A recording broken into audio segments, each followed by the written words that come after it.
কিয়ামত পর্যন্ত ইসলাম যেই দামানের মাধ্যমে মানুষ সত্যকার ইসলামের খুশবু পাবে, ওই দলটির নাম হলো আহলুস সুন্নাহ ওয়াল। কারণ এক এক দলের প্রতিষ্ঠাতা এক একজন। যেমন জনাব আব্দুল ওয়াহাব নজদির মাধ্যমে ওয়াহাবিজম যে শব্দটা বলি ওখান থেকে এসেছে। ইবনে তাইমিয়ার অনুসারীরা যারা, তারা সালাফি বা আহলে হাদিস নামে পরিচিত। আবার আবুল আলা মওদুদী সাহেবের যারা অনুসরণ করে তারা জামাত বা শিবির এই নামে পরিচিত। কিন্তু আহলুস সুন্নাহ ওয়াল জামাত যে আমরা সুন্নি দাবি করছি, এটার প্রতিষ্ঠাতা কে? এটার প্রতিষ্ঠাতা হযরত খাজা মুঈনুদ্দিন শাহ নয়, হযরত খাজা কালু শাহ নয়, হযরত শাহ আমানত শাহ নয়, হযরত শাহ গরিবুল্লাহ শাহ নয়, হযরত শাহ মোহসেন আউলিয়া নয়, হুজুর আল্লামা সৈয়দ আহমদ শাহ শ্রীকুটি নয়, গৌসুল আজম মাইজ ভান্ডারী নয়, খাজা গরিবে নওয়াজ নয়, গৌসে পাক পীরানে পীর দস্তগীর নয়, ইমামে হুসাইন ইমামে হাসানে মুজতবা নয়, মাওলা আলী শের খুদাও নয়। এটার প্রতিষ্ঠাতা আহলুস সুন্নাত ওয়াল জামাত যিনি প্রতিষ্ঠিত করে দিয়ে গিয়েছেন, তিনি হলেন খুদ রাহমাতাল লিল আলামিন হুজুরে পুরনূর আকায়ে নামেদার হযরত মুহাম্মদ মুস্তাফা আহমদ মুজতবা সাল্লাল্লাহু আলাইহি ওয়াসাল্লাম। বড় করে বলেন না সুবহানাল্লাহ, আল্লাহু আকবার, ইয়া রাসূলুল্লাহ। এখন মোল্লা যে রাস্তা দিয়ে যাবে ওটার সঠিক বেশি হবে নাকি রাসূলুল্লাহর দেখানো রাস্তা সঠিক বেশি হবে? ঠিক কি না? কারণ রাসূল হলো মাসুম। সুবহানাল্লাহ বলেন। রাসূল কি? তার কোনো গুনাহ রাসূল ততক্ষণ বলেন না যতক্ষণ আল্লাহ না বলায়। সুবহানাল্লাহ বলেন না। রাসূল কোনো হুকুম করেন না যতক্ষণ আল্লাহ নির্দেশ দেয় নাই ততক্ষণ রাসূল জবান দিয়ে হুকুম করেন। তাহলে রাসূলের কথা মানে কার কথা? রাসূলের বাণী মানে কার বাণী? রাসূলের হুকুম মানে কার হুকুম? রাসূলের নির্দেশ মানে কার নির্দেশ? রাসূল রাজি মানে কে রাজি? রাসূল নারাজ মানে কে নারাজ? কোন সন্দেহ আছে? জোরে বলেন না আছে? কিন্তু রাসূলের নাম নিলে আমাদের সমাজ এক শ্রেণীর মানুষ আছে, সুলকানি খাজ্জানি কত প্রকার যে আছে আমরা দেখতে পাই, ঠিক কি না? আর আমরা যারা সুন্নি আমরা বলতে চাই আমরা আল্লাহকে দেখি নাই।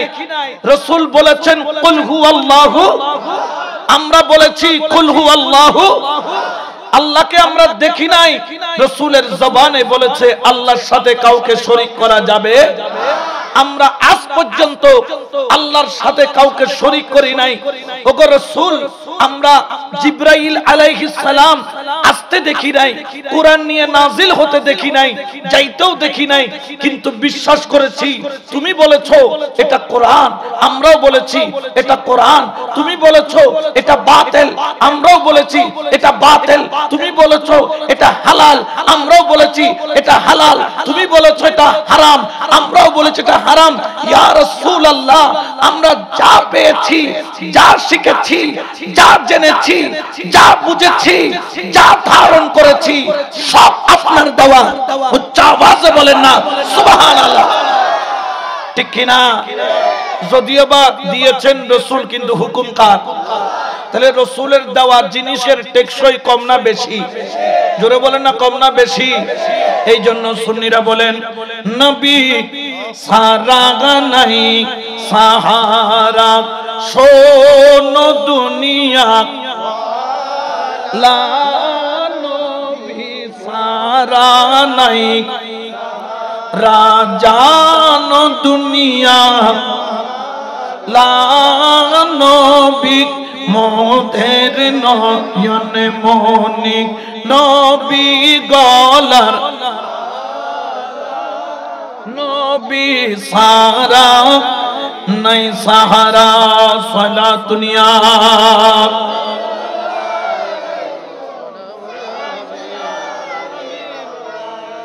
আমার কথাগুলো কি বিষের মতো লাগতেছে? অনেকের কিসের মতো লাগবে? বিষের মতো, ঠিক কি না? যাদের থেকে জ্বর 160 ডিগ্রি, জ্বর 100 কয় ডিগ্রি, হেতেরে মিষ্টি খাওয়াইলেও কি লাগে? তিতা লাগে, ঠিক কি না? আগে জ্বর ভালো করতে হবে, তারপর মিষ্টিকে মিষ্টি লাগবে। আছে না এরকম? জোরে বলেন আছে না? আমাদের মুফতি গিয়াসউদ্দিন তাহিরির নামে মামলা দিছে, জানেননি? মামলা দিছে কিনা? অপরাধ একটা, সরকার বলছে 10 মিনিটে মাহফিল শেষ করতে, উনি 7 মিনিটে মাহফিল শেষ করে দিয়েছে, এটাই নাকি অপরাধ।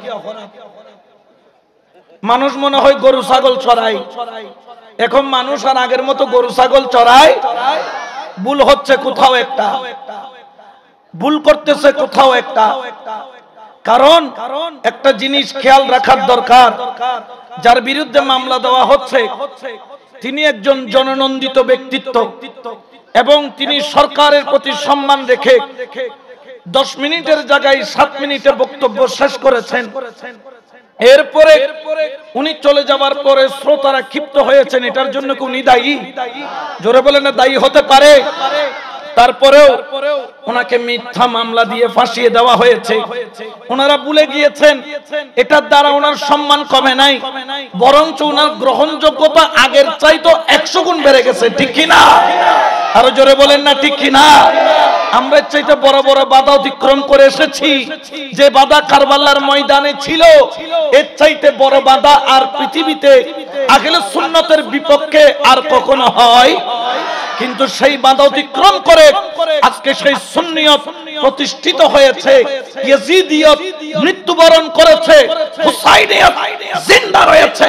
খোদার কসম, যতদিন পর্যন্ত হুসাইনের গোলামেরা জিন্দা থাকবে, বাতিলরা কখনো বিজয়ী লাভ করতে পারবে? জোরে বলেন না পারবে? এই জন্য খেয়াল রাখতে হবে, আপনার সন্তান, আপনার পরিবার, আপনার সন্তানেরা কিভাবে চলতেছে সেটার খেয়াল রাখার দায়িত্ব আপনার। কার সাথে মিশতেছে খেয়াল রাখার দায়িত্ব আপনার, কার সাথে চলতেছে খেয়াল রাখার দায়িত্ব আপনার। স্বর্ণ চলে গেলে স্বর্ণ বাজারে পাওয়া যায়, টাকা চুরি হলে ইনকাম করা যায়, সম্পদ বিক্রি করলে আবার কিনা যায়, দুনিয়ার ক্ষমতা চলে গেলে আবার ফিরে পাওয়া যায়, কিন্তু ঈমান চলে গেলে ঈমান আর পাওয়া যায়? জোরে বলেন না পাওয়া যায়? এই যে মুদির দোকান, চাউল পাবেন, চিনি পাবেন, আটা পাবেন, ময়দা পাবেন, সব পাবেন, যদি বলে যে 100 টাকার ঈমান দেন, দিতে পারবো নি? জোরে বলেন না পারবে? এই জন্য আমরা সব হারাইতে রাজি, কিন্তু ঈমান হারাইতে রাজি। একটু দরুদ শরীফ পড়েন, সালাতুন ইয়া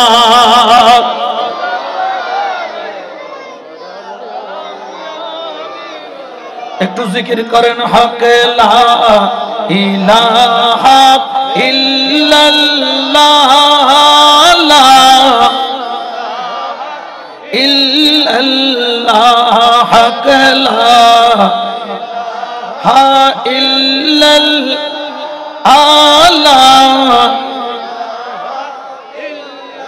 হাসবি রাব্বি জাল্লাল আমা ফি কলবি। সবাই বলেন, হাসবি রাব্বি লা মাফি গায়রুল্লাহ, নূর মুহাম্মদ সাল্লাল্লাহু আলাইহি ইল্লাল্লাহ, লা ইলাহা লা ইলাহা, লা বলো লা ইলাহা, লা লা ইলাহা ইল্লাল্লাহ মুহাম্মাদুর রাসূলুল্লাহ সাল্লাল্লাহু আলাইহি ওয়াসাল্লাম। আর একটু দরুদ শরীফ পড়েন, সালাতুন ইয়া।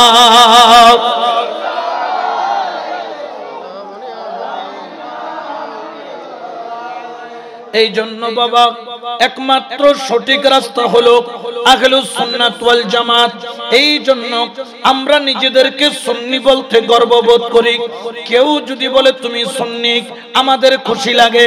আবার কিছু ভাই আছে ধরেন কেউ ওয়াহাবি করে, আমরা যদি তাকে বলি তুমি ওয়াহাবি, এ কিন্তু সেইটা যায়, আছে না নাই? বাবা তুমি যেটা করো ওইটা বলতে কোনো অসুবিধা আছে? আমাদেরকে সুন্নি বললে কি আমরা রাগ করি, ঘুষি মারি, মামলা দেই, হামলা করি, না বিরিয়ানি খাওয়াই? বিরিয়ানি আজিও আছে, বিরিয়ানি টেনশন করানোর দরকার। এখন তাদেরকে তারা তাদের নাম বললে তারা কি করে? নারাজ হয়ে যায়, কেন আপনিও মুসলমান আমিও মুসলমান। হ্যাঁ হয়তো বা আমারটা আপনার ভালো না লাগতে পারে, আমার আপনাকে ভালো না লাগে, এটা ভিন্ন বিষয়। আকীদার ক্ষেত্রে, আকীদার ক্ষেত্রে আমরা কারোর সাথে আপোষ করতে রাজি? জোরে বলেন না রাজি। আমাদের আকীদা হলো আল্লাহ এক, আল্লাহর সাথে কাউকে শরীক করা যাবে না। আমাদের আকীদা হলো আমার দয়াল নবী তিনি হলেন নূরে মুজাসসাম, শাফিউল মুজনাবিন, রাহমাতুল লিল আলামিন, খাতিমুন নবীন, ঠিক কি না? আমার নবীর পরে আর কোন নবী, জোরে বলেন না আর কোন নবী। তবে আমরা ওই নবীর উম্মত যেই নবী মরা নবী নয়, যেই নবী হলো জিন্দা, ঠিক কি না? আমার নবী মরা নাকি জিন্দা? আরো জোরে বলেন না মরা না জিন্দা? জিন্দা রেখেছেন কে? আরো জোরে বলেন না কে? কিন্তু বেজার হয়ে যায় মোল্লা, ঠিক কি না? আমার নবী জিন্দা, এই জন্য আমার আল্লাহর তরফ থেকে আমার নবীর জবানে খুদ আল্লাহ বলেন ইন্নাল্লাহা হারামা আলাল আরদি আন তাকুলা আজজাদাল আম্বিয়া ওয়া নবী আল্লাহি হাইয়ুন ইউরযাকু। সুবহানাল্লাহ বলেন না? আমার নবী জিন্দা, এই জন্য নবী নিজেও বলেন ইন্নাল্লাহা, নিশ্চয়ই আল্লাহ তাআলা, হারামা, হারাম করেছে, আলাল আরদে, জমিনের জন্য, আনতাকুলা আজজাদাল আম্বিয়া, যত নবী মাটির বুকে দাফন হবে, খবরদার ও মাটি আমার পয়গম্বরের একটা পশম তুই স্পর্শ করবি না। কারণ কি? কারণ কি? ফানাবি আল্লাহি হাইয়ুন, কারণ আল্লাহর পয়গম্বররা দুনিয়াতে যেরকম জিন্দা, রওজার মধ্যে সেরকম জিন্দা। শুধু জিন্দা নয়, ইউরযাকুক, তোমরা যেরকম দুনিয়াতে খাবার খাও, তোমরা বিবির বানানো তৈরি করা খাবার খাও, মায়ের রান্না করা খাবার খাও, বুয়ার রান্না করা খাবার খাও, আত্মীয়র রান্না করা খাবার খাও, শ্বশুর বাড়ির রান্না করা খাবার খাও। আমার আল্লাহ বলেন আমার পয়গম্বররা রওজার মধ্যে জান্নাতি খাবার খায়। বড় করে বলেন সুবহান আল্লাহু আকবার।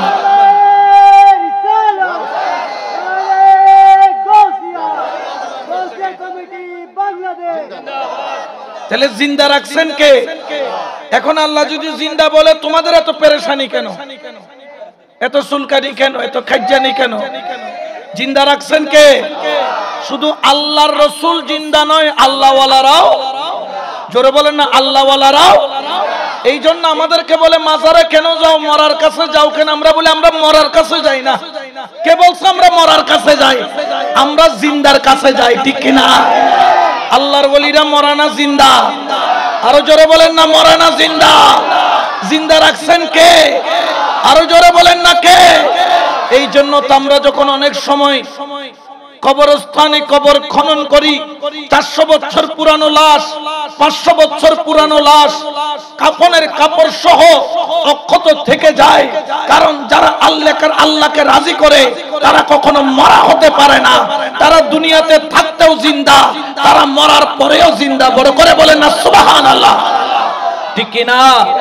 এই জন্য তো আল্লাহ পবিত্র কোরআনে বলেন আওয়ামান কানা মাইতান ফাআহইয়াইনাহু ওয়াজআলনা লাহু নূরান ইয়ামশি বিহি ফিন্নাস। আল্লাহু আকবার বলেন।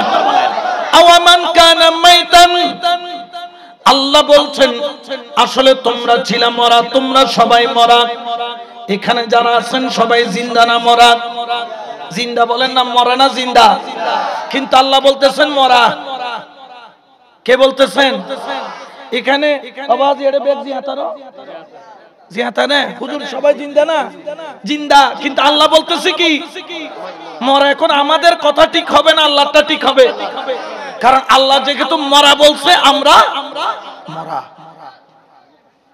আল্লাহ আমরা একটু জানতে চাই আমরা কেন মরা? সবাই তো দেখতেছি জিন্দা।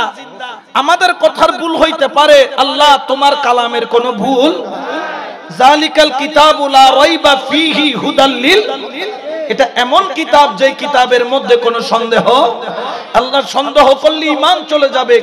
আমরা জানতে চাই ওগো পরওয়ারদিগারে দু আলম, এতগুলা মানুষ এখানে, আপনি তাদেরকে মরা কেন বললেন? মুস্তাফার খজিনা থেকে মুস্তাফা তাফসীর করছেন, আউলিয়া কিরামের বেলায়েতের খজিনা থেকে তারা সেটার তাফসীর করছেন, জানিয়ে দিচ্ছেন জগতের মানুষ জেনে নাও মরা আর জিন্দা আল্লাহর নজরে কারা। যদিও বা দুনিয়াবি দৃষ্টিতে আমি জিন্দা, দুনিয়াবি দৃষ্টিতে উনি জিন্দা, দুনিয়াবি দৃষ্টিতে সভাপতি জিন্দা, দুনিয়াবি দৃষ্টিতে আপনারা জিন্দা। আল্লাহ বলছেন মরা কেন জানো? ইয়া রাসূলুল্লাহ আমরা জানতে চাই কেন জানো? ও খাজা মাইনুদ্দিন শাহ আমরা জানতে চাই কেন জানো? গৌসুল আজম মজবন্দারি আমরা জানতে চাই। বলে তাহলে শোনো, যার কলব মরা সে জিন্দা থাকতেও মরা, সে মরার পরেও মরা। যার কলব জিন্দা সে জিন্দা থাকতেও জিন্দা, মরার পরেও জিন্দা। উচ্চ আওয়াজে বলেন সুবহানাল্লাহ। ইয়া রাসূলুল্লাহ। তাহলে মরার জিন্দার ডেফিনিশন আমরা বুঝি একটা, কিন্তু আল্লাহ দিচ্ছে আর একটা। এখন আমাদেরটা ঠিক না আল্লাহটা ঠিক? জোরে বলেন না কাটটা। শুধু তাই না, ফাআহইয়াইনাহু আল্লাহ তাদেরকে জিন্দা করে দেন, ওয়াজআলনা লাহু নূর। শুধু জিন্দা নয়, আল্লাহ বলেন তাদেরকে শুধু জিন্দা রাখি তা নয়, তাদের জন্য আমি আল্লাহর পক্ষ থেকে স্পষ্ট একটা সুন্দর নূরের বরাদ্দ করা হয়। তাদের জন্য নির্ধারিত করা হয় একটা প্রকৃত নূরের আলো।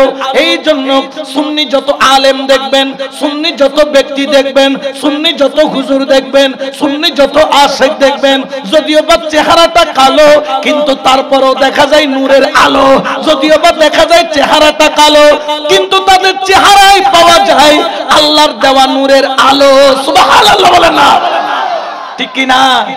দেখেন না সুন্নিরা মরার পরে আমরা মুনাজাতের আগেও আমরা চেহারা দেখাই, মুনাজাতের পরেও, জানাজার আগেও দেখাই, পরেও। কিন্তু অনেকজনে পরে দেখাইতে সাহস ফাইনা ডরার দে বইন হতে আছে না নাই? আমরা দেখাই কেন? কারণ ওই যে একটা কথা আছে না, সিটিংয়ে বাসা থেকে কথা আছে, আসর সাইলে বাই উড়িব, কুরো সাইলে ডুবি মরিব। কোনটা হক আর কোনটা বাতিল চেহারা প্রমাণ করে দেয়। সুন্নি যত আলেম ইন্তেকাল করেছে দেখো, ইমাম হাশেমিকে দেখো, ইন্তেকাল করার পরে দেখেছি যেন এক টুকরা চাঁদের আলো। সৈয়দ শফিউল বশর মজবন্দারিকে দেখো, ইন্তেকালের পরে নিজের চোখে দেখেছি 4 দিন রেখে দিয়েছে। 4 দিন কোনো গাড়ি নাই, বরফ নাই, কোনো ধরনের কিছু নাই, গরম বাতাস, চারিদিকে লক্ষ লক্ষ মানুষ হুমড়ে পড়েছে, জপজপ করে ঘামতেছি। মরা মানুষ 2 ঘন্টার মধ্যে পোকা গন্ধ বের হবে, কিন্তু না, 4 দিন হয়ে গেল। কারণ কি? ওয়াজআলনা লাহু নূর। তারা শুধু জিন্দা নয়, তাদের চেহারাটাকে আল্লাহ নূরানি করে দেন। ওগো বলি, তুমি যেখানেই যাও ইয়ামশি বিহি ফিন্নাস, তুমি দুনিয়াতে থাকলে ওই নূর তোমার সঙ্গী হবে। তুমি কবরে গেলে ওই নূর কবরে যাবে। তুমি হাসরে দাঁড়াইলে ওই নূর নিয়ে তুমি দাঁড়াবা। উচ্চ আওয়াজে বলেন না সুবহান আল্লাহু আকবার। ইয়া রাসূলুল্লাহ জিন্দাবাদ জিন্দাবাদ। মর্যাদা দিয়েছেন কে? ওনাদেরকে ইজ্জত দিয়েছেন কে? কিন্তু বেজার হয়ে গেছে। এই জন্য শায়র বলেন যে দেখেছে আমার মাওলার খেলা,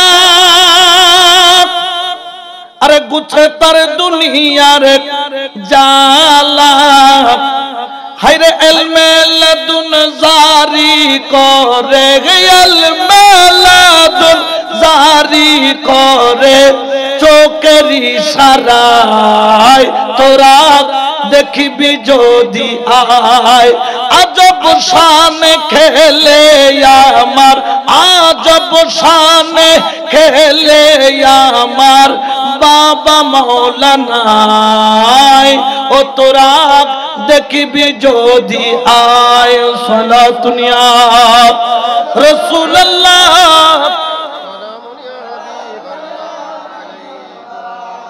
তাহলে ওলি আল্লাহকে ইজ্জত দিয়েছেন কে? সম্মান দিয়েছেন কে? ক্ষমতা দিয়েছেন কে? এটা কি 5 বছরের ক্ষমতা, 10 বছরের ক্ষমতা? এটা কি অন্তর্বর্তীকালীন সরকারের ক্ষমতা? এটা এই ক্ষমতা ও মাইনুদ্দিন শাহ এই ক্ষমতা তোমাকে দান করলো, এটা কতদিনের ক্ষমতা? তোমার পাওয়ার কতদিন? গত 5ই আগস্টের আগে যারা ক্ষমতাবান ছিল তারা কিন্তু এখন লুকায় আছে। দেখা গেল পালাইতে গেল, দাড়ি চাইছা একটা পালাইছে কিনা? পালাইছিল কি চাইছা? এটার নাম ছিল দরবেশ বাবা। আসলে এটা 2 নাম্বার দরবেশ ছিল। কয় নাম্বার? আখেলে খবিজদের ফাউন্ডার, আখেলে খবিজদের। আমরা কে কোন দল করে সেটা দেখি না, কারণ তোর নবীর প্রেম আছে সেটা দেখি। সেটা যেই দলেরই হোক না কেন, যদি নবীর সাথে সম্পর্ক না থাকে তার সাথে আমাদের কোনো সম্পর্ক। আর যদি একটা চামার, মুসি, দর্জি, একজন মেথর সে যদি মুস্তাফার প্রেমিক হয়, তার সাথে বসতে রাজি, তার সাথে কোলাকুলি করতে রাজি, তার সাথে বসে ভাগাভাগি করে এক পট চাউলকে ভাগ করে খেতে রাজি, আর তোমার সাথে যদি নবীর মহব্বত না থাকে, তুমি যত বড়ই কোটিপতি হও না কেন, তোমাকে আমাদের পায়ের জুতার নিচে রাখি, ঠিক কিনা? কারণ নবীর প্রেম হলো সবার আগে, কারণ নবীর প্রেম ছাড়া কখনো ঈমানে কামেলা হতে পারে। আলা লা ঈমানান লিমান লা মুহাব্বাতা লা লা ইউমিনু আহাদুকুম হাত্তা আকুনা হাব্বা ইলাইহি মিন ওয়ালিদি ওয়া ওয়ালাদিহি ওয়ান নাসি আজমাইন। নবীর প্রেম ছাড়া ঈমান তুমি ইজহারই করতে পারবে না। কারণ কি? কারণ কি?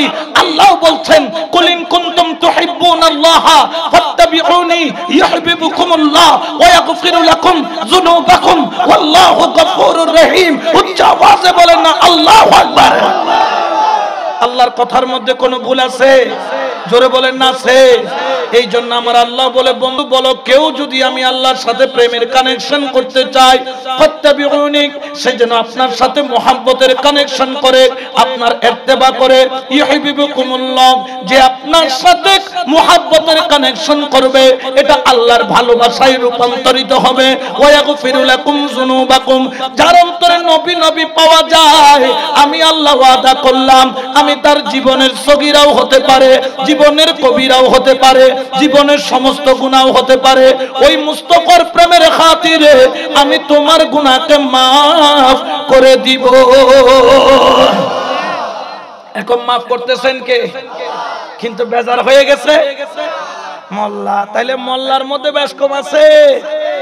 দাড়ি থাকলেই মাওলানা হওয়া যায়, পাগড়ি থাকলেই মাওলানা হওয়া যায়, জুব্বা থাকলেই মাওলানা হওয়া যায়। মাওলানা হতে গেলে মাওলার প্রেম থাকতে হবে, মাওলার বন্ধুর প্রেম থাকতে হবে, ঠিক কি না? আরো জোরে বলেন না ঠিক কি না? এই জন্য সুন্নিরা বলে মদিনা মদিনা আশিক মুমিনের ঠিকানা, বলো না মদিনা মদিনা আশিক হায় হায় দিদার চেয়ে কাঁদো তোমরা, দিদার চেয়ে কাঁদো তোমরা, হও না নবীর দিওয়ানা। মদিনা মদিনা আশিক না, বলো না মদিনা মদিনা আশিক মুমিনের ঠিকানা। সালাতুন ইয়া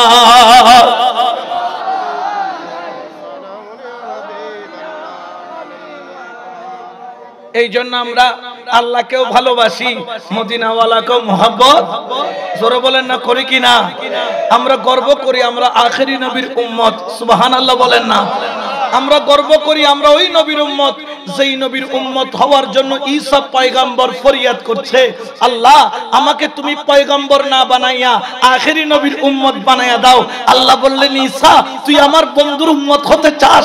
আল্লাহ আমি আবার আসবো, তবে উম্মত হয়ে নয়, গোলামে মুস্তাফা হয়ে। উচ্চ আওয়াজে বলেন না সুবহানাল্লাহ। ওই গোলামে মুস্তাফা হওয়ার জন্য খুদ ঈসা পাগল। কিন্তু আমরা পাগল হইতে এখন বলতেছে নবী মরি গেছে, নবী ফসি গেছে, নবীর কোনো ক্ষমতা। এমনি নেতার জন্য দাঁড়াই আমার ভাই, তোমার ভাই, নাট ভাই, বল্টু ভাই আসেনি। যখন ইয়া নবী সালাম আলাইকা বলি তখন ওদের কোমরে ব্যথা, পিঠে ব্যথা, আমরা দাঁড়াইতে পারি না। চেহারা গাল ফুলাইয়া লাল করে ফেলে আসে না নাই? আমরা চিনতে পারি বাবা। কারণ কি জানেন? সুন্নি যারা সুন্নি তাদেরকে দেখলেই চিনা যায়। আর যারা ইয়াজিদি এটা বলতে হয় না, কপালে লেখা থাকে না ইয়াজিদি। যখন ইয়া নবী সালাম আলাইকা টান দেয়, কে সুন্নি আর কে ইয়াজিদি বের হয়ে যায়, ঠিক কি না? একটু দরুদ শরীফ পড়েন, সালাতুন ইয়া।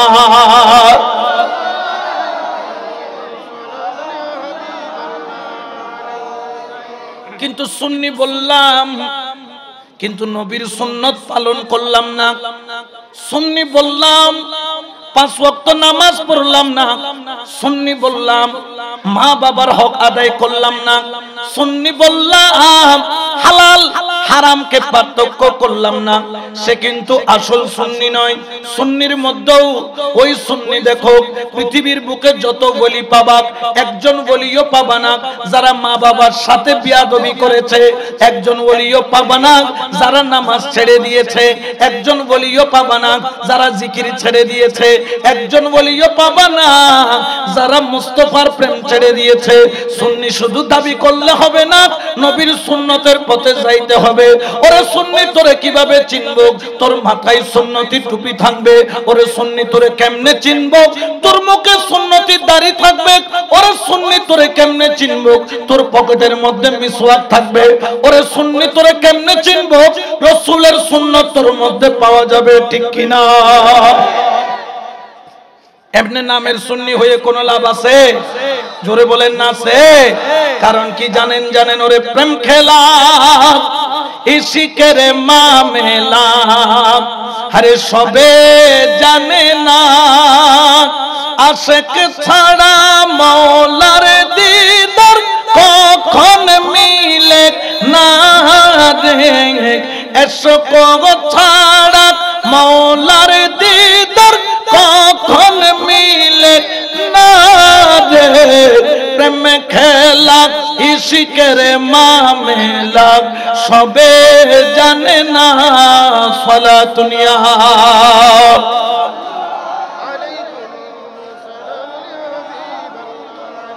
একজন ওলিও পাবেন না মা বাবার সাথে বিয়াদবি করে।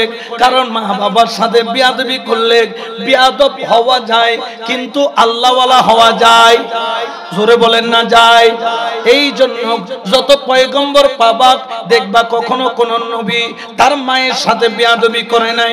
কোন ওলি পাবা কখনো দেখবা কখনো তারা মায়ের সাথে বিয়াদবি করেন নাই। কারণ কি জানো? মা যদি নারাজ হয় তোমার মুর্শিদও নারাজ। মা যদি নারাজ হয় তোমার নবীও নারাজ। মা যদি নারাজ হয় তোমার আল্লাহ নারাজ। মায়ের মনে কষ্ট দিয়া এই রকম মসজিদ একটা নয়, তুমি যদি 50টাও বানায়া দাও আল্লাহ বলবেন তোমার এই মসজিদ তোমার কোনো কাজে আসবে না। মায়ের মনে যদি কষ্ট দাও, তুমি যদি 1 কোটি গরিব অসহায়কে তুমি যদি জায়গা দান করে বিল্ডিং বানায়া দাও, তোমার ওই বিল্ডিং কোনো কাজে আসবে না। তুমি মায়ের মনে কষ্ট দিয়া যদি তুমি 1000 বার যদি উমরার উপর উমরা করো, উমরার উপর উমরা করো, প্রত্যেক বছর হজ করো, আল্লাহ বলবেন তোমার হজের কোনো দাম নাই। তুমি যদি মায়ের মনে কষ্ট দাও, তুমি যদি নেক কাজ করতে করতে পাহাড় পরিমাণও করো, তোমার ওই পাহাড় পরিমাণ আমলের কোনো দাম নাই। এই জন্য আমার দয়াল নবী বলে জানো কিয়ামতের ময়দানে কতগুলা মানুষ দাঁড়াবে যাদের নেক আমল হবে উহুদ পাহাড় পরিমাণ। কেমন উহুদ পাহাড়? লম্বায় হলো 9 মাইল, উচ্চতায় হলো 1 মাইল। এত বিশাল পাহাড় পরিমাণ আমল নিয়ে যদি কেউ দাঁড়ায়, নির্ঘাত সে জান্নাতি জান্নাতি জান্নাতি। বদির পাল্লায় কোনো গুনাহ নাই, কোনো গুনাহ নাই, কোনো গুনাহ নাই। কিন্তু দেখা গেল ওই ব্যক্তি জান্নাতে যাওয়ার জন্য তৈরি হয়, হঠাৎ করে বদির পাল্লায় 1 টুকরা টিস্যু পেপারের মতো কাগজ আইসা পড়ল। আল্লাহ বললেন এ বান্দা তুই জাহান্নামে যা। ওই বান্দা বলবেন আল্লাহ আমার অপরাধ কি, আমার ভুল কি, আমাকে একটু জানান। আমার আমল তো উহুদ পাহাড় পরিমাণ। আমল কি উহুদ? আর বদির পাল্লায় আছে কাগজের পরিমাণ গুনাহ। কি পরিমাণ?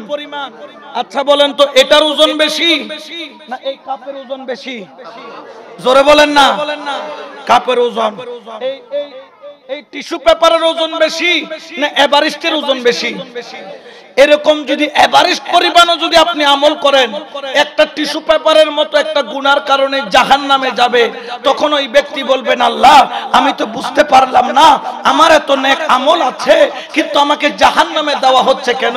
আল্লাহ বলবেন, বান্দা একটু কাগজটা তুলেই দেখো না, এই কাগজটাতে কি লেখা আছে? দেখা যাইতেছে ওই কাগজের মধ্যে মেঘের বান্না দুই ফোঁটা চোখের পানি ফেলাইয়া শুধু তার চোখের পানিগুলা মুছেছে, অন্তরের মধ্যে কষ্ট পাইয়া আল্লাহর দিকে শুধু তাকাইছে, ওই পরিমাণ কষ্ট শুধু অন্তরে পাইছে। ওই কাগজের টুকরা নাকি মেহেরবান মা কষ্ট পেয়েছে, বদির পাল্লায় দেওয়া হবে। আল্লাহ বলবেন, বান্দারে তোর আমল যদি উহুদ পাহাড় পরিমাণ হয়, তোর ওই মায়ের টিস্যু পরিমাণ যদি অন্তরে কষ্ট নাই, তোর জন্য জান্নাতের দরজা বন্ধ, জান্নাতের দরজা তোর জন্য খোলা হবে না। ঠিক কি না? তাহলে কোন ওলি আজ পর্যন্ত মা বাবার মনে কি দেয় নাই? কোন ওলি মা বাবাকে কষ্ট দিয়ে কখনো ওলি হতে পারে? হ্যাঁ, অনেকে কষ্ট দিয়ে থাকলেও মা বাবা থেকে যাইয়া পাও দুইটা বুকের সাথে বাজাইয়া গভীর রাত্রে চোখের পানি ফেলাইয়া মায়ের কদম ধইরা চোখের পানি ছাড়ে, ওগো মা তুমি আমাকে মাফ করে দাও।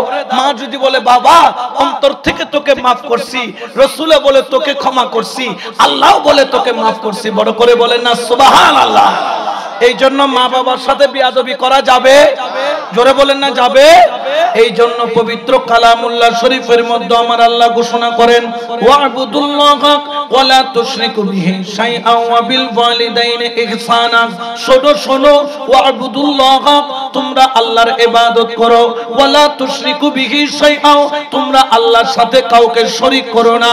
আল্লাহ পাক তার সিফাত, তার মর্যাদা, তার শান নিজে বয়ান করছেন। সুবহানাল্লাহ। আল্লাহ মহান বিদায় তার শান তিনি কি করতে পারবে? বয়ান করতে পারবে। আল্লাহ করলে এটা কখনো অহংকার হবে না। আল্লাহ বলছেন, ওয়া'বুদুল্লাহ তোমরা আমার ইবাদত করো। কার ইবাদত?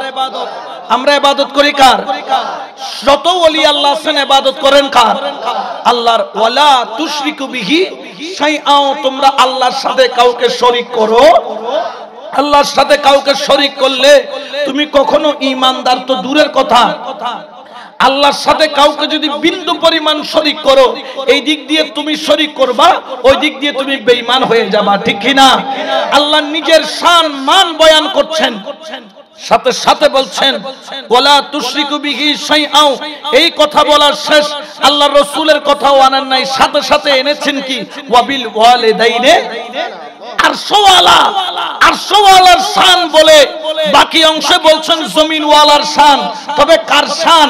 নেতার শান নয়, কার শান এমপির শান নয়, কার শান জমিদারের শান নয়, কার শান মাতব্বরের শান নয়, মেহেরবান মা বাবার শান বলতেছেন। এই আমার ইবাদত করছো, আমার সাথে কাউকে শরীক করো নাই, কিন্তু তারপরেও তুমি মুক্তি পাবা কল্পনা করিও না। খবরদার, ওয়াবিল ওয়ালিদাইনি ইহসানা মা বাবার সাথে উত্তম ব্যবহার করবা, উত্তম আচরণ করবা, ভালো ব্যবহার করবা।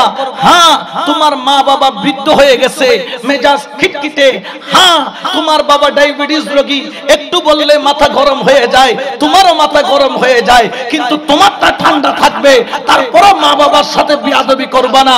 শুধু তাই নয়, মা বাবা যদি কাফেরও হয়, মা বাবা যদি তুমি মুসলমান, তোমার মা বাবা হিন্দু, তুমি মুসলমান, তোমার মা বাবা খ্রিস্টান, তুমি মুসলমান, তোমার মা বাবা বড়ুয়া, তুমি মুসলমান, তোমার মা বাবা নাস্তিক, তারপরেও আমার দয়াল নবীও বলছেন, আমার আল্লাহও বলছেন, খবরদার তোমরা তোমাদের মা বাবার সাথে বিয়াদবি করতে পারবা? জোরে বলেন না পারবা? এই জন্য কখনো মা বাবার মনে আঘাত দেওয়া যাবে? জোরে বলেন না যাবে? এই জন্য আজকে থেকে মেহেরবান মা বাবার খিদমত করার চেষ্টা করেন। 1 নাম্বার হলো মা বাবার সেবা যত্ন করতে হবে। 2 নাম্বার হলো মা বাবা যখন বৃদ্ধ হয়ে যায় মা বাবার খোঁজ খবর সুন্দর মতো রাখতে হবে। 3 নাম্বার হলো মা বাবার সাথে সব সময় হাসি মুখে কথা বলতে হবে। 4 নাম্বার হলো মা বাবার শুধু তাই নয় ভরণ পোষণের দায়িত্ব তোমাকে নিতে হবে। 4 নাম্বার হলো মা বাবার চিকিৎসা সহ যাবতীয় খরচ তোমাকে বহন করতে হবে। মা বাবার সেবা যত্ন তুমি যদি করো, আমার রাসূল বলে জানো, যদি তোমার ঘরে তোমার বৃদ্ধ মা থাকে, বৃদ্ধা মা থাকে, বৃদ্ধ বাবা থাকে, তুমি ঘরের মধ্যে গেলাম, যাওয়ার সময় একটা পানের বোঁদা 5 টাকা দিয়ে নিলা, 2 টাকার সুপারি নিলা, মা বেশি পান পছন্দ করে, তুমি সঙ্গে সঙ্গে পানের বোঁদাটা নিয়ে আগে বিবির ঘরে গেলা না, আগে মায়ের ঘরে গেলা, মায়ের বালিশের নিচে পানের বোঁদাটা ঢুকায়া দেওয়ার দেরি, মা বুঝে গেল ছেলে কালকের পানের রসদ জোগাড় করেছে, মুখের মধ্যে একটা মুস্কি হাসি। আমার রাসূল বলে জানো, ওই যে মুস্কি হাসি দিল এটা কেমন হাসি? ইয়া রাসূলুল্লাহ, স্বাভাবিক হাসি। বলে না না না, যখন ওই মা মুস্কি হাসি দিল আমার আল্লাহ মুস্কি হাসি দিয়ে দিল। ওই মা যখন খুশি হলো আল্লাহ খুশি হয়ে গেল। আমার আল্লাহ বলে যাও ফেরেশতা, আমার ওই বান্দা তার মাকে খুশি করেছে, ওই মুস্কি হাসির বিনিময়ে তার আমল নামার মধ্যে একটা মকবুল হজের সওয়াব দিয়া দাও। 8 লক্ষ টাকা খরচ করে যদি আপনি হজ করতে যান, বছরে কয়বার হজ করতে পারবেন? মানুষ কি বছরে 2 বার হজ করতে পারে? উমরা করতে পারে, কিন্তু হজ বছরে কয়বার? আজকে থেকে প্রতিদিন হজ করবেন, ডেইলি একবার নয় 100 বার করবেন। 100 বারের সওয়াব আপনি পাবেন। কিসের মাধ্যমে? মা বাবার খেদমতের মাধ্যমে। বলেন না মা বাবার খেদমতের মাধ্যমে। একজন বললেন ইয়া রাসূলুল্লাহ, আমার মা আমার উপর আজকে খুশি হয়েছে। আমার রাসূল বললেন জেনে রাখো, তোমার আমল নামার মধ্যে একটা মকবুল হজের সওয়াব দিয়ে দেওয়া হয়েছে। রাসূল পাক একজন বললেন ইয়া রাসূলুল্লাহ, মিয়াতা মাররাতান, আমার মা যদি 100 বার আমার উপর খুশি হয়। রাসূল পাক বললেন চিন্তা করিও না, 100 বার খুশি যদি মা হয়, একদিনে 100টা মকবুল হজের সওয়াব তোমার আমল নামায় দেওয়া হবে।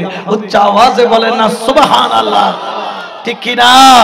এই জন্য মা বাবার সাথে বেয়াদবি করা যাবে? এই জন্য শায়রে বলেন আপনি মা বাপ কা তো দিল না দুখা, দিল না দুখা, अपने माँ बाप का तो दिल न दुखा, दिल न दुखा, अपने जन्नत को खुदा के लिए दोज़ख न बना, अपने माँ बाप का तो दिल न दुखा, दिल न दुखा, अपने माँ बाप का तो दिल न दुखा, दिल न दुखा। सलातुनिया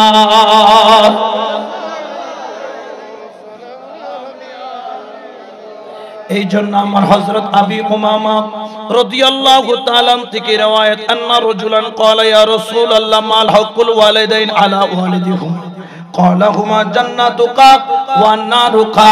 আমার দয়াল নবীর একজন সাহাবী এসে আমার দয়াল নবীকে প্রশ্ন করলেন, ইয়া রাসূলুল্লাহ, মা বাবার হক কি কি একটু আমাকে বলেন, আমি মা বাবার সাথে কেমন আচরণ করব বলেন, কি অধিকার রয়েছে আমার উপর আমার মা বাবার।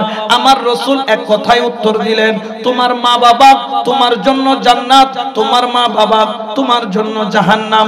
মানেটা কি আমরা তো বুঝতে পারলাম না। রাসূল এক কথাই বুঝাইলেন, মা রাজি জান্নাতের দরজা খোলা, মা নারাজ জাহান্নামের দরজা খোলা। মাকে খুশি করলে আল্লাহ জান্নাতে প্রবেশ করার অনুমতি দেন, মাকে নারাজ করলে আল্লাহ তার জন্য জাহান্নাম বরাদ্দ করে দেন। মা যদি খুশি হয় রাসূল তাকে উম্মত বলে স্বীকৃতি দেয়, বুকের মধ্যে জড়ায়া নেয়, বেলায়েত দেয়, নিয়ামত দেয়, ওলি আল্লাহ বানায়। মা বাবা যদি নারাজ হয় তার জন্য কোনো বেলায়েত নাই, সে কখনো ওলি হতে পারে না। মা বাবাকে কষ্ট যায় দেয়, সে কখনো আল্লাহ এবং আল্লাহর রাসূলের পেয়ারা হতে পারে? জোরে বলেন না পারে? এই জন্য বাবা মা বাবা যাদের আছে সাধ্যমতো সম্মান কইরো, সাধ্যমতো ইজ্জত কইরো। মা বাবা যাদের আছে ঘরের মধ্যে তোমরা হয়তো বা তোমার মা বৃদ্ধ, তোমার বাবা বেকার, তুমি মনে করতেছো দুই বেলা ভাত খাওয়ায়া ইহসান করতেছো। না না না, জেনে রাখো তোমার মা বাবা ঘরে তুমি আখিরাতের সম্পদ জোগাড় করতেছো। তোমার মা বাবা ঘরে তোমার মতো ভাগ্যবান কেউ নাই। ওরে দুনিয়ার মানুষ, তুমি যখন বিমার হয়ে যাও তোমার মাথায় যিনি জলপট্টি দেয় তিনি হলেন মেহেরবান মা। তুমি যখন বিপদে পড়ো যাই নামাজে বসে যিনি দোয়া করেন তিনি হলেন মা। তুমি রাত্রে 10টা থেকে 11টা বাজাইলা ল্যাম্প নিয়া টর্চ লাইট নিয়া লাইট জ্বালাইয়া ঘর থেকে বাহির হয়ে যায় তোমাকে খোঁজার জন্য, তিনি হলেন মা। তুমি যখন বিপদে পড়ো তখন চোখের পানি ছেড়ে আল্লাহর কাছে হাত তুলে রাখে, তিনি হলেন মা। এই জন্য যখন মুসা পয়গম্বর আলাইহিস সালাম যখন তিনি তুর পাহাড়ে যাচ্ছেন, আল্লাহ বলছেন মুসা আজকে তুমি তুর পাহাড়ে আসতেছো, সাবধান সাবধান। ওরে মুসা তুমি সাবধান হয়ে যাও, কারণ কালকের মুসা আজকের মুসার মধ্যে পার্থক্য আছে। কালকের মুসার মা জিন্দা ছিল, আজকে মুসার মা জিন্দা নাই। ও মুসা আজকে তুর পাহাড়ে ওঠার সময় সাবধান হয়ে যাও, আমি আল্লাহর সাথে নম্র ভাষায় কথা বলবা। মুসা পয়গম্বরের জিহ্বার আগুন লাগার কারণে, আগুনের কয়লা লাগার কারণে জিহ্বাটা ছিল থুতলা, এই জন্য মেজাজ ছিল গরম, কথা বলতো স্বাভাবিকের তুলনায় একটু সাউন্ডটা বড় করে, সাউন্ডটা বড় করে। কিছু মানুষ আছে যারা কথা বললে লাগে যেন ঝগড়া করতেছে। মুসা পয়গম্বরের সাউন্ডটা ছিল লাউড, এই জন্য তিনি যতদিন যখন তুর পাহাড়ে যাইতেন মা হাত তুলে বলতেন আল্লাহ আমার মুসাকে মাফ করে দাও, আমার মুসার ভাষাটা একটু কর্কশ, আল্লাহ তুমি মাফ করে দাও। আল্লাহ আমার মুসার আওয়াজটা একটু বড়, আল্লাহ তুমি মাফ করে দাও। ও মুসা আজকে তোমার মার দুনিয়ার মধ্যে নাই, দোয়া করনে ওয়ালা নাই, সাবধান হয়ে আমি আল্লাহর দরবারে আসবা, আজকে তোমার জন্য ক্ষমা প্রার্থনা করনে ওয়ালা নাই। সুবহানাল্লাহ বলেন না। পয়গম্বরকে সতর্ক করতেছেন কে? সেখানে আমি আর আপনি কে? আমি আর আপনি কে? এই জন্য খবরদার, মা বাবার সাথে কখনো ভুলেও বিয়াদবি করা যাবে? জোরে বলেন না যাবে? এই জন্য আজকে থেকে নিয়ত করে নেন, যারা সুন্নি দাবি করেন খবরদার নবীর সুন্নতের বাইরে যাওয়া যাবে না। নবীর প্রেমিক দাবি করেন, নবীর আদর্শের বাইরে যাওয়া যাবে না। এই জন্য আমার কামলিওয়ালা নবী একদিন তিনি সাহাবায়ে কেরামদেরকে নিয়ে তাকরীর করছেন, হঠাৎ করে রাসূল দাঁড়ায়া গেলেন, সাহাবারাও দাঁড়ায়া গেলেন। রাসূল পাগড়ি খুলে ফেললেন, রাসূলে পাক সামনের দিকে গেলেন, যাইয়া সবাইকে বললেন এক মাঝখানে একটা রাস্তা করে দাও। রাসূলে পাক মাঝখানে একটা রাস্তা করে দিলেন। রাস্তা করার পরে রাসূল তার পাগড়ি মুবারক জমিনের মধ্যে বিছায়া দিলেন। যখন বিছায়া দিলেন সাহাবারা তাকায়া রইলেন, ব্যাপার কি ব্যাপার কি ব্যাপার কি ব্যাপার কি? রাসূলে পাক পাগড়ি খুলে কেন বিছায়া দিলেন? কিছুক্ষণ পর দেখা গেল একজন বৃদ্ধা লাঠির উপর ভর দিয়ে আসে, রাসূলে পাক সামনের দিকে গেলেন, বৃদ্ধা কপালে একটা চুমা দিলেন। রাসূলে পাক হাঁটাইয়া হাঁটাইয়া হাঁটাইয়া হাঁটাইয়া ওই বৃদ্ধাকে রাসূলে পাকের পাগড়ি মুবারকের উপর হাঁটাইয়া, চাদর মুবারকের উপর হাঁটাইয়া রাসূল তার সিংহাসনে বসালেন। রাসূল তার খেদমত করলেন, রাসূল তার পা ধোয়া দিলেন, রাসূল তার মাথার মধ্যে তেল দিলেন, রাসূল তার খাবারের ব্যবস্থা করলেন, রাসূল তার যত্নের ব্যবস্থা করলেন। কিছুক্ষণ পর যত্ন সহকারে ওই বৃদ্ধাকে বিদায় দিলেন। সাহাবায়ে কেরামগণ চোখের পানি ছেড়ে বললেন, ইয়া রাসূলুল্লাহ আপনার ঘাম পাইলে আমরা আতর বানাই, আপনার থুতু পাইলে সিনায় মাখি, আপনার পেশাব মুবারক পান করেছেন আপনার আশিকা, উহুদের ময়দানে রক্ত মুবারক পান করেছেন সাহাবা। ইয়া রাসূলুল্লাহ আপনি কোন মহিলা লোক, তার জন্য কেন পাগড়ি বিছায়া দিলেন? দেখে রাসূলের চোখ মুবারক মুক্তের দানার মতো জল জল জল জল জল জল করতেছে, চোখের পানি টলটল করে। ইয়া রাসূলুল্লাহ আমি কি আপনাকে কষ্ট দিলাম? সাহাবা বললেন, ইয়া রাসূলুল্লাহ আপনার অন্তরে কি আঘাত দিলাম? নবী বললেন, না। ওরা তোমরা কি জানতে চাচ্ছ এই বৃদ্ধাটা কে? ইয়া রাসূলুল্লাহ ওরা দুনিয়ার মানুষ, ইনি হলেন আমার মেহেরবান মা, যার জন্য আমি রাসূল নিজের পাগড়ি খুলে চাদর খুলে তার কদমের নিচে বিছায়া দিলাম। কে বিছাইছেন? রহমাতুল লিল। আলামিন।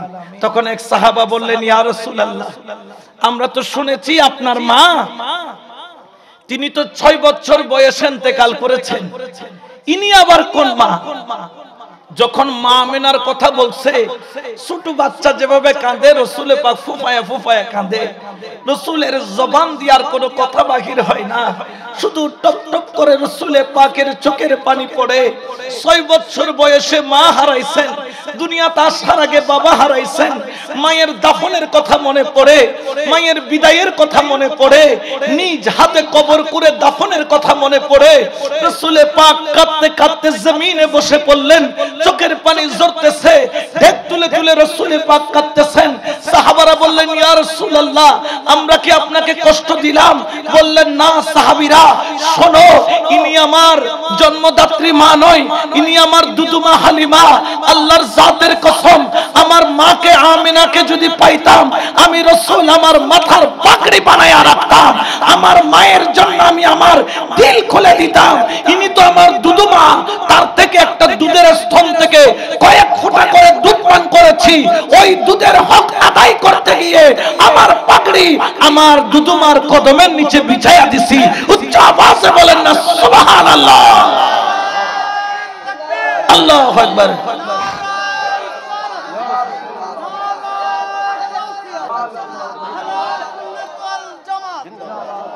তাহলে ইনি হলেন কি? দুদুমা। দুদুমার হক আদায়ের জন্য যদি মাথার পাগড়ি বিছাইতে দিয়েছেন, আমাদের মতো 2 পয়সার মাওলানা নয়, যার কদম, যার যিনি পেশাব করলে কোটি কোটি মাওলানা বের হয়ে যায়, উনি পাগড়ি খুলে দুদুমার কদমের নিচে বিছায়া দিলে আমরা আমাদের মাকে কেমন ইজ্জত করার দরকার? আমাদের সমাজে টাকা আছে, পয়সা আছে, সব আছে, কিন্তু ঘরের কোণে মাকে রাখার জন্য একটা ঘর, আমার ছেলের জন্য যা চাই তা আছে, কিন্তু মায়ের জন্য দুবেলা দুমুঠো ভাতের ব্যবস্থা, আমার সন্তানের জন্য আমার সময় আছে, পার্কে যাওয়ার টাইম আছে, কিন্তু মায়ের কদমের সামনে বসে 2 দণ্ড বসে কথা বলার সেই মন মানসিকতা আমাদের। আমি বেতন পাইয়া আমার বিবির হাতে তুলে দিতে পারি, কেন আমি বেতন পাইয়া আমার মায়ের হাতে দিতে পারি না? ও মা, এই মাসের বেতন পাইছি, একটু তোমার হাতে ধরো, তুমি হাতে ধরলে রাসূল দয়া করবেন, আল্লাহ বরকত দিবেন। বড় করে বলেন না সুবহানাল্লাহ। এই জন্য সন্তান যদি হতে চাও, নেককার সন্তান হও, ওলি আল্লাহর প্রেমিক হতে চাও, মা বাবার খেদমত করো, আল্লাহ আমাদেরকে সেই তৌফিক দান করুন। আরো জোরে বলেন না আমিন। এই জন্য আজকে থেকে মা বাবার সাথে বিয়াদবি করব না, খেদমত করব। কারা কারা খেদমত করবেন হাত তুলেন। আল্লাহ পাক, আল্লাহু আকবার, ইয়া রাসূলুল্লাহ, ইয়া গাউসুল্লাহ, জিন্দাবাদ। হ্যাঁ, মা একটু কর্কশ, মা একটু কঠিন, মা একটু স্বার্থপর, কিন্তু মা যতই স্বার্থপর হোক না কেন, তোমাকে 2 বছর দুধ খাওয়াইতে কোনো স্বার্থপরিতা করে? তোমাকে জন্ম দিতে যে কষ্ট পেয়েছে, এই কষ্টের হক কিয়ামত পর্যন্ত আদায় করার সাহস, তৌফিক তোমার নাই। কিয়ামত পর্যন্ত তুমি চাইলেও আদায় করতে পারবা? 10 মাস তোমাকে গর্ভে রাখছে, তুমি জানো কত কষ্ট করেছেন মা? ঘুমাইতে পারে নাই কয় রাত তোমার জন্য, জানো? যেই দিন থেকে পেটে আসছো মা খাইতে পারে নাই, খাওয়ার আগে বমি, খাওয়ার আগে বমি, দাঁড়াইতে পারে নাই, পা ফুলে গেছে, 1 করোড় থেকে আরেক করোড় দিতে পারে না, সারা রাত শুধু ছটফট ছটফট করছে, কিন্তু বদদুয়া করেন, আল্লাহ আমি ছটফট করলো আমার সন্তানটারে তুমি বাঁচায়া রাখো, আল্লাহ আমি কষ্ট পাইলো আমার সন্তানটারে তুমি হেফাজত কইরো, আল্লাহ আমি দুনিয়া থেকে যেতে রাজি, সন্তান জন্ম দেওয়ার সময় আমার রূহটা বাইর হইলো আমার সন্তানটারে বাঁচায়া রাখো। সুবহানাল্লাহ বলে না। এই জন্য মা বাবার সাথে কখনো বিয়াদবি করা যাবে? জোরে বলেন না যাবে। এই জন্য শেষ করব, মা কথা ঠিক, ছোট্ট অতি কিন্তু যেন ভাই, তাহার চেয়ে নাম যে মধুর ত্রিভুবনে নাই। এই জন্য বাবা, সুন্নিরা কখনো মা বাবার সাথে বিয়াদবি করে? ইয়া তো হদুম গাঠি লই লই হড়ে মা হড়ে বউ হড়ে বুয়া, কোনো খবর নাই, মাসকে মাস গিয়ে এটাও জায়েজ নাই, এটাও জায়েজ। হযরত উমর ফারুক 40 দিনের উপরে কাউকে ছুটি দিতেন না রাষ্ট্রীয় কাজে। বউয়ের হককে আদায় করবে, মায়ের হককে আদায় করবে, সন্তানের হককে আদায় করবে। ইয়া গিয়েগু আল্লাহর হামামিতে বউ পর কোনো খবর নাই, মা ভিক্ষে করেন, বউ ভিক্ষে করবে, আল্লাহ আল্লাহ করেন, ওই আল্লাহ আল্লাহর কোনো দাম নাই। মা বাবার হক আদায় করে, পরিবারের হক আদায় করে তুমি আল্লাহ আল্লাহ করো, ওই আল্লাহ আল্লাহর দাম আছে না নাই? এই জন্য ওলি আল্লাহরা কখনো মা বাবার সাথে বিয়াদবি করলে তাকে ওলি আল্লাহরা কখনো মহব্বত করে।